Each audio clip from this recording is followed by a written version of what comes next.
जब इंसान के अंदर से इंसानियत खत्म हो जाती है, जब पुलिस का खौफ निकल जाता है, जब संसार से मोह नहीं रह जाता, तो वह बन जाता है क्रिमिनल और जुर्म की दुनिया में अपराध के काले पन्नों पर अपना नया आधार कार्ड बनवा लेता है, जिसका पता कई अपराधों से गुजरते हुए आखिर जेल होता है। जुर्म के अनोखे अफसाने, हैरत अंगेज और खौफनाक वारदात की खून से सनी तस्वीरें, काले कारनामों की कहानियां जो आपके रोंगटे खड़े कर देंगी। लेकिन हमारा मकसद सनसनी फैलाना नहीं, बल्कि आपको सावधान करना है कि कहीं कातिल आपके आसपास तो नहीं। तो आज मैं हाजिर हूं आपके साथ, चेतन पाठक, सनसनी से भरी कई वारदातों के किस्सों को लेकर, जो कराएंगी आपका सच से सामना और रूबरू कराएंगी आपको दुनिया की सच्चाई से। हम आपको दिखाएंगे जुर्म से जुड़ी हर खबर, क्योंकि आपके हर तरफ घूम रहे हैं क्रिमिनल। तो हो जाइए तैयार और खोल लीजिए आंख कान।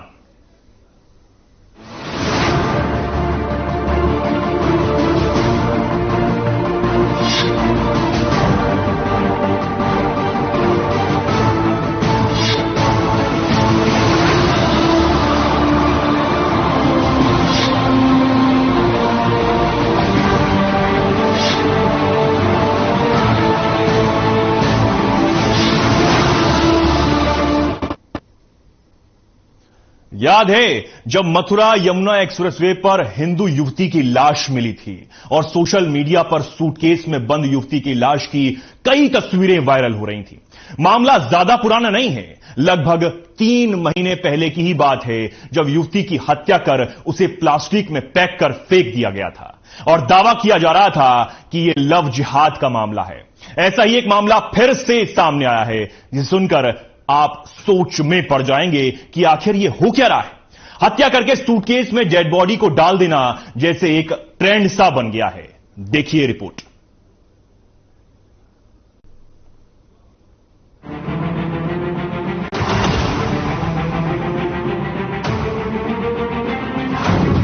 मुंह पर टेप, हाथ बंधे, सूटकेस खोलते ही होश उड़े।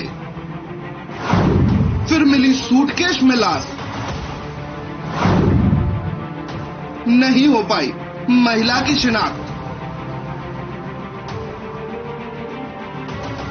पानीपत में एक सनसनीखेज वारदात सामने आई है। वारदात भी ऐसी कि आपको अंदर से झकझोर कर रख देगी और आप सोचने पर मजबूर हो जाएंगे कि महिलाओं को इतनी बेरहमी से मार देने में आरोपियों के हाथ नहीं कांपते। ताजा मामला रोहतक जयपुर हाईवे पर रेलवे ओवरब्रिज के पास का है, जहां बीते मंगलवार को बंद सूटकेस में एक शव मिलने से हड़कंप मच गया। शव एक महिला का था। महिला के मुंह पर टेप लगा हुआ था। महिला के हाथ रस्सी से बंधे हुए थे।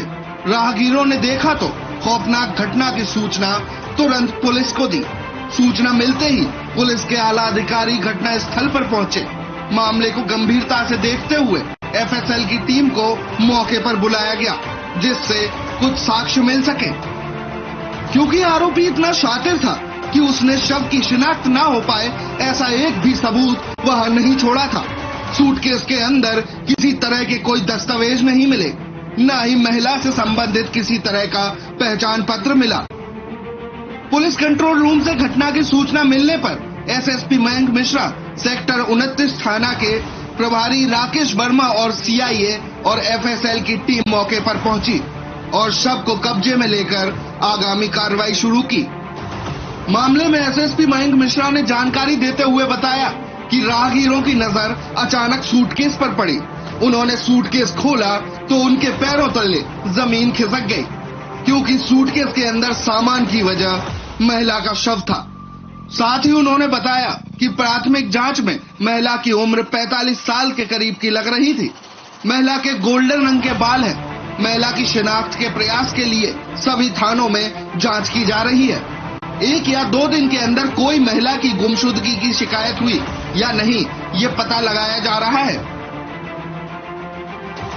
कि अभी हमें सूचना मिली थी कुछ देर पहले कि यहाँ पे एक अनआइडेंटिफाइड डेड बॉडी मिली है, एक ब्लैक कलर के सूटकेस के अंदर, और विक्टिम जो है वो करीबन 45 साल की एज की लग रही हैं अभी के हिसाब से, और उसके भूरे रंग के बाल हैं, गोल्डन और ब्राउन कलर के बाल हैं, जिसके कारण हम अभी ये प्रयास कर रहे हैं कि कोई भी अगर मिसिंग पर्सन रिपोर्ट हुआ हो या कोई भी व्यक्ति जिसके आज या कल में या 2 दिन पहले से भी कोई मिसिंग रिपोर्ट वगैरह होगी, जो लाश है वो फ्रेश लग रही है करीबन। अभी तो ये मेडिकल ओपिनियन के बाद बताया जा सकता है, पर एक प्रारंभिक अनुमान के हिसाब से जो डेड बॉडी है, टाइम ऑफ डेथ है। बहरहाल महिला का शव पुलिस ने कब्जे में लेकर पोस्टमार्टम के लिए पानीपत के सिविल हॉस्पिटल भेज दिया है और पोस्टमार्टम की रिपोर्ट आने के बाद ही मौत के असली कारणों का खुलासा हो पाएगा। फिलहाल तो पुलिस के लिए ये गुत्थी सुलझाना अंधेरे में तीर चलाने जैसा है। देखने वाली बात ये होगी कि बिना किसी सबूत के और लीड के पुलिस कितने दिन में इस केस को सुलझा पाती है और आरोपियों को गिरफ्तार कर पाती है। Bureau report.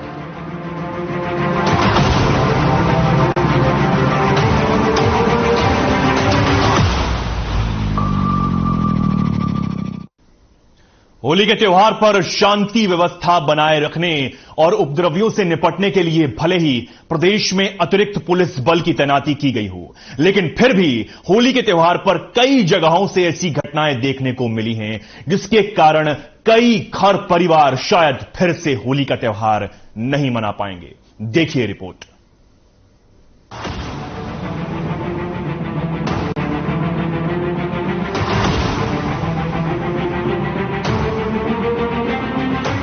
रेवाड़ी शहर में धुलेंडी पर एक युवक की हत्या कर दी गई। युवक अपने एक दोस्त से मिलने उत्तम नगर जा रहा था। रास्ते में कुछ युवकों के साथ उसका विवाद हो गया और फिर आरोपियों ने उसे पीट पीट कर मार डाला। महज 21 साल का लड़का, 3 बहनों में इकलौता भाई, जिसकी मौत से घर का चिराग बुझ गया, क्योंकि कुछ युवकों ने लाठी डंडों और धारदार हथियार से उसकी निर्मम हत्या कर दी। रेवाड़ी शहर के दिल्ली रोड पर गुप्ता मेटल के पीछे रहने वाला संदीप उर्फ भोली और उसका एक दोस्त दोनों घर के पास ही उत्तम नगर में किसी दोस्त से मिलने जा रहे थे।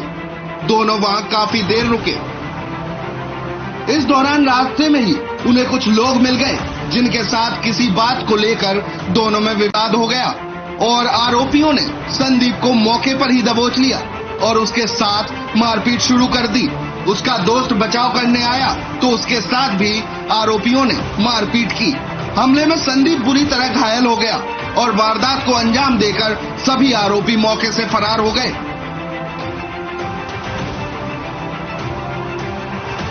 जैसे तैसे मामले की सूचना पुलिस और संदीप के परिजनों को दी गई। घायल को ट्रॉमा सेंटर में भर्ती कराया गया, जहां उसने दम तोड़ दिया। सूचना के बाद मॉडल टाउन थाना पुलिस पहले मौके पर पहुंची, फिर उसके बाद ट्रॉमा सेंटर में परिजनों का बयान दर्ज किया और मृतक का शव पोस्टमार्टम के लिए भेज दिया। कोई कमाने वाला है नहीं, मेरे एक लड़का था, 3 लड़की थी। ठीक है, वो भी कल मार दिया, मेरा तो घर बंद हो गया। ठीक है, मुन्ना इनकी सजा चाहिए, मुन्ना इनकी उम्र कैद करो इनकी। मेरे पास कोई धंधा पानी नहीं है, कोई कुछ भी नहीं है, किसी का भी सहारा नहीं है मेरे को। ठीक है, और खूब कड़ा तो कड़ी सजा होनी चाहिए इनकी। मेरा तो घर बंद हो गया बिल्कुल। थाना प्रभारी की माने तो दोनों में आपसी रंजिश थी, जिसके चलते इस घटना को अंजाम दिया गया। फिलहाल पुलिस सभी तथ्यों को खंगाल रही है और आगे की कार्रवाई में जुटी है। कल हमें शाम करीब 4:30 बजे चौकी जीएच है हमारी, जो सामने अस्पताल पुलिस चौकी, वहां सूचना मिली कि एक व्यक्ति की डेड बॉडी प्राप्त हुई है और जो ग्राउंड डेड है, जिसको लड़ाई झगड़े में चोटें आई है। सूचना पर हम यहाँ आए तो पता लगा कि जो मरने वाला है उसका नाम संदीप एलियास भोली है, जो गुप्ता मेटल के पीछे का निवासी है। तो होली के अवसर पर उत्तम नगर में 2 लड़के हैं, एक का नाम है कृष्ण एलियास बिलोना और एक उसका भाई सोनू।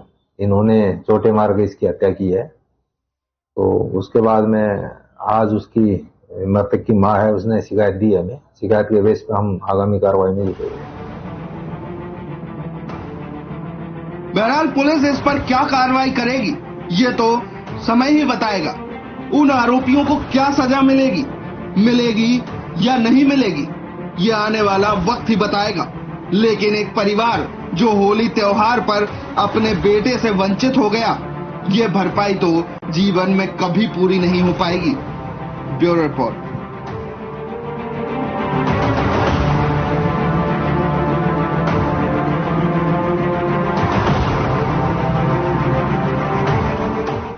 पर्व कोई भी हो, चाहे होली हो या दिवाली, सब चाहते हैं कि खुशियां बनी रहें।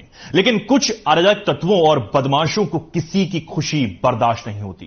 वो परेशानी नहीं करते, बल्कि सीधे मौत के घाट उतार देते हैं और उस घर में पसार देते हैं मातम। ऐसा ही एक मामला सामने आया है करनाल के हकीकतगंज से, जहां एक महिला की हत्या कर दी गई। देखिए रिपोर्ट।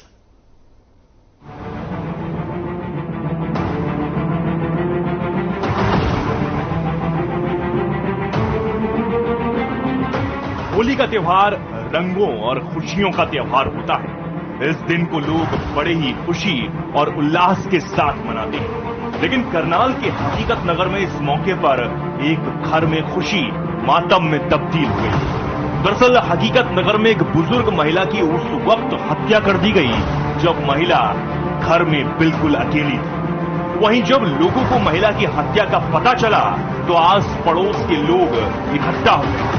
उन्होंने अंदर जाकर देखा तो बुजुर्ग महिला की मौत हो चुकी थी। लोगों ने पुलिस को सूचना दी और एक व्यक्ति को भी पकड़ लिया गया।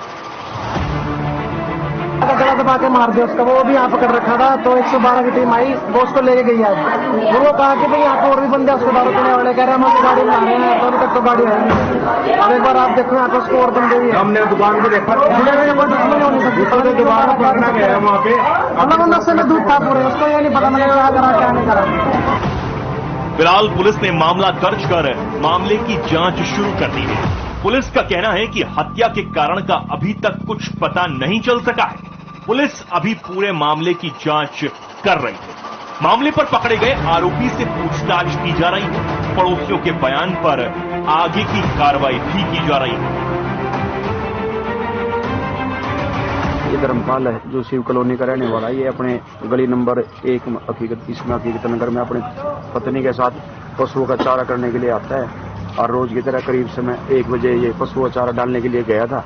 तो इसने आवाज सुनाई थी, घर में गया तो उसने एक लड़के को देखा है। इसके इन्होंने एक लिखित शिकायत भी हमारे को दी है, जिस पर हमने पर्चा दर्ज कर लिया है और FSL निरीक्षण वगैरह कराया। तो कोई गला दबाकर मारा गया कुछ? हाँ, गला दबा के मारा गया, पोस्टमार्टम कराएंगे। तो मौके से पकड़ दिया? नशे में दूध था वो? हाँ, मौके पे पकड़ के नवा पुलिस के हवाले कर दिया, कार्रवाई की जा रही है। नशे में दूध था वो बता रहे हैं? हाँ। बहरहाल पकड़े गए आरोपी से पुलिस पूछताछ कर रही है। बुजुर्ग महिला की हत्या किसने की और क्यों की, ये पुलिस की जांच के बाद ही स्पष्ट हो पाएगा। लेकिन सोचने वाली बात आखिर ये है कि कब तक त्योहारों की आड़ में ये मौका परस्त लोग अपने गलत इरादों को यूं ही अंजाम देकर लोगों की जान से खिलवाड़ करते रहेंगे। क्या किसी मजबूरी के कारण घर में कोई अकेला नहीं रह सकता?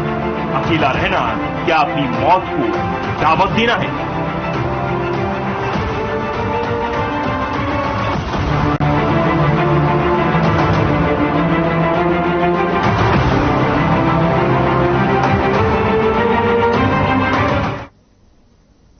सरकार भ्रष्टाचार पर लगाम लगाने की कितनी ही कवायदे कर ले, लेकिन कुर्सियों पर बैठे बाबू लोग सरकार की मेहनत पर पानी फेरने से बाज नहीं आते। इन बाबुओं की टेबल इतनी ऊंची है कि ये सारे काम टेबल के नीचे से ही कर लेते हैं। अगर कोई अपनी फाइल को ईमानदारी से पूरा कर टेबल के ऊपर लाकर रखता है तो फाइल इन बाबुओं को दिखती ही नहीं है। और अब ऐसा ही हो रहा है बहादुरगढ़ नगर परिषद में। हमारी ये रिपोर्ट देखिए और पूरे मामले को समझिए।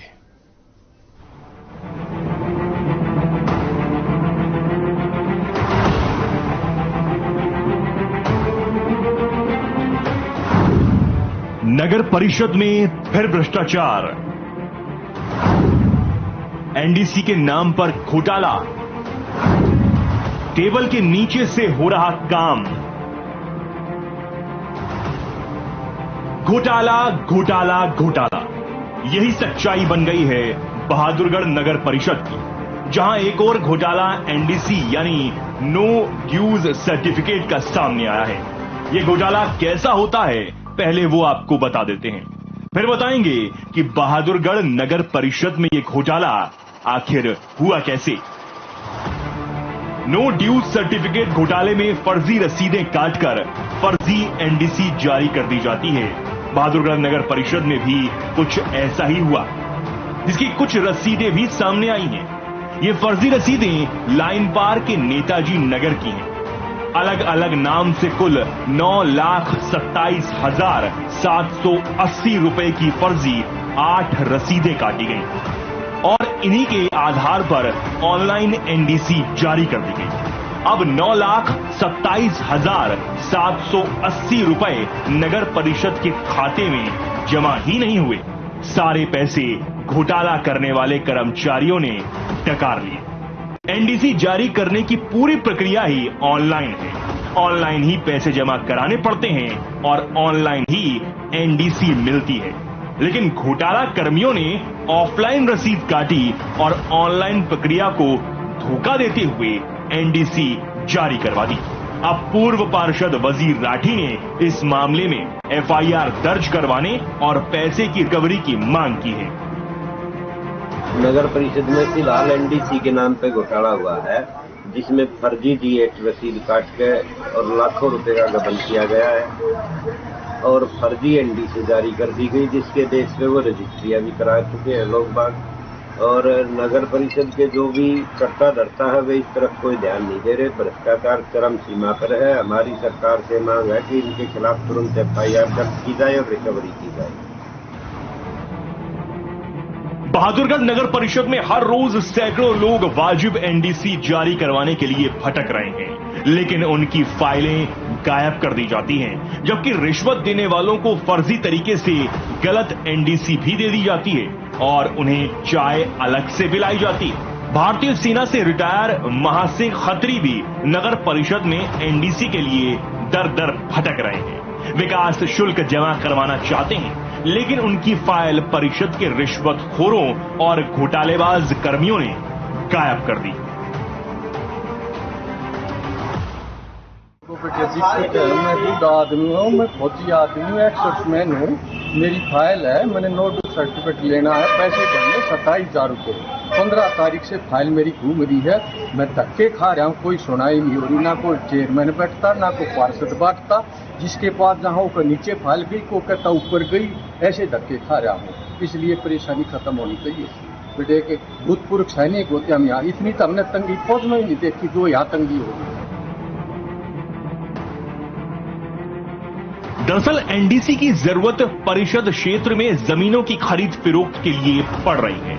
बिना एनडीसी के रजिस्ट्री होती नहीं है और यहीं से प्रॉपर्टी डीलरों के साथ मिलकर घोटाले का पूरा खेल खेला जा रहा है। मामला सामने आने पर नगर परिषद के कार्यकारी अधिकारी संजय रोहिला ने 2 कर्मचारियों को कारण बताओ नोटिस जारी कर दिया है।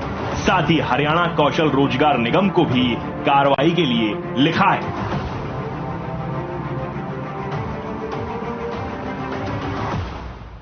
इस बारे में कंसर्न जो ऑफिसर है उनसे रिपोर्ट ली गई, कुछ अनियमितता पाएगी, उसके आगे भी जांच जारी है। तो उस बारे में कार्रवाई करते हुए 2 को हमने 100 को देते हुए एचकेआर निगम को हमने लिख दिया। क्या कमी पाई गई उनके काम में? कुछ उसमें जो जी8 वगैरह है उसको प्रॉपर ढंग से वो नहीं पाया गया, तो रिपोर्ट है डिपार्टमेंट। तो कुछ रिकवरी के लिए भी कोई कार्रवाई की गई? अभी तो उसमें जांच चल रही है। ये पूरा घोटाला सिर्फ 3 फर्जी रसीदों और 9 लाख का ही नहीं है, ये बड़ा मामला है। हर रोज एनडीसी के नाम पर परिषद में घोटाला हो रहा है। एनडीसी का रिश्वत रेट फिक्स हो चुका है। जो रिश्वत का रेट नहीं देता उसकी फाइल गायब कर दी जाती है। माना यह भी जा रहा है कि परिषद में जनता के द्वारा चुने हुए नुमाइंदे भी इस खेल को संरक्षण दे रहे हैं। ऐसे में एनडीसी घोटाले की पूरी जांच विजिलेंस से करवाई जाए और दोषियों को सलाखों के पीछे भेजा जाए। झज्जर से सुमित कुमार की रिपोर्ट।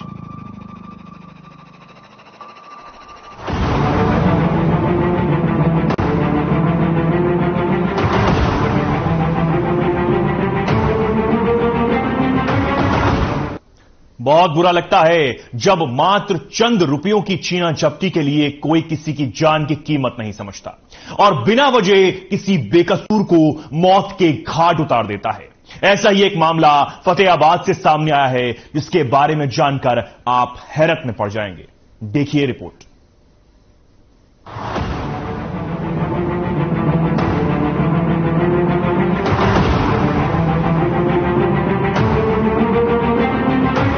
कभी कभी शेर को भी सवा शेर मिल ही जाता है। ऐसा ही एक वारदात के बारे में हम आपको बताने जा रहे हैं, जिसे सुनकर आप पीड़ित शख्स की हिम्मत को दाद देंगे। मामला फतेहाबाद के डीसीपी रोड का है, जहां पुलिस की सख्ती के बावजूद आरोपी बाज नहीं आ रहे। बता दें कि यहां बीते मंगलवार रात को दो नकाबपोश युवक चाकू के बल पर एक व्यक्ति की स्कूटी छीनकर भाग रहे थे।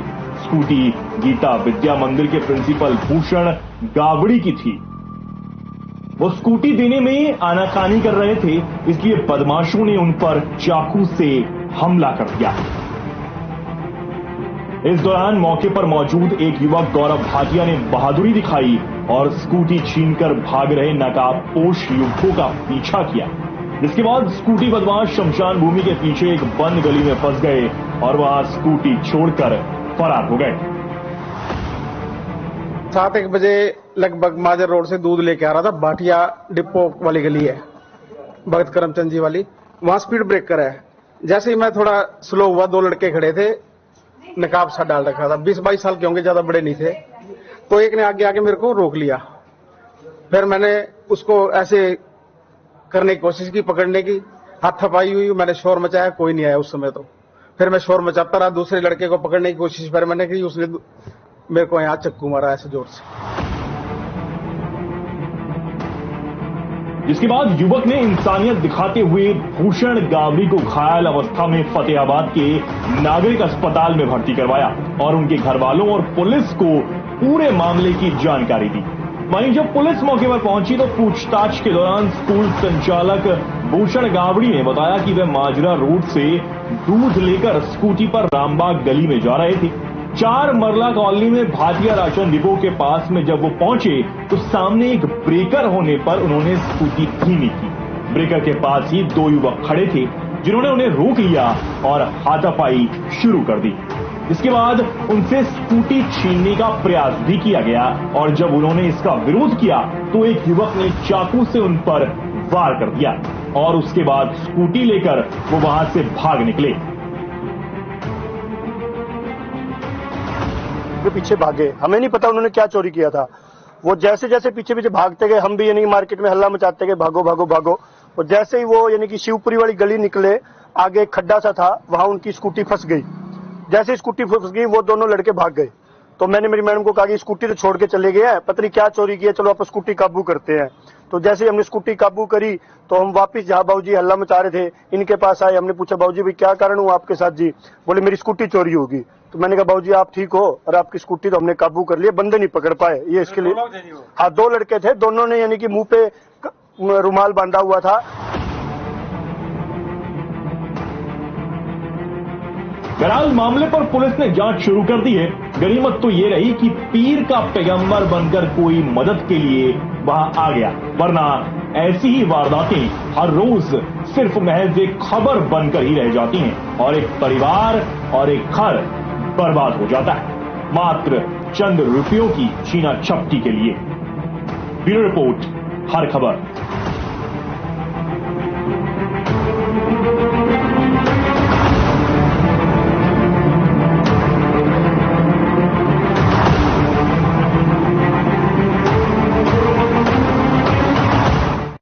तो फिलहाल के लिए हमारे इस खास कार्यक्रम में इतना ही। मुझे दीजिए इजाजत और आप रहिए सतर्क, क्योंकि क्रिमिनल कहीं भी हो सकता है। नमस्कार।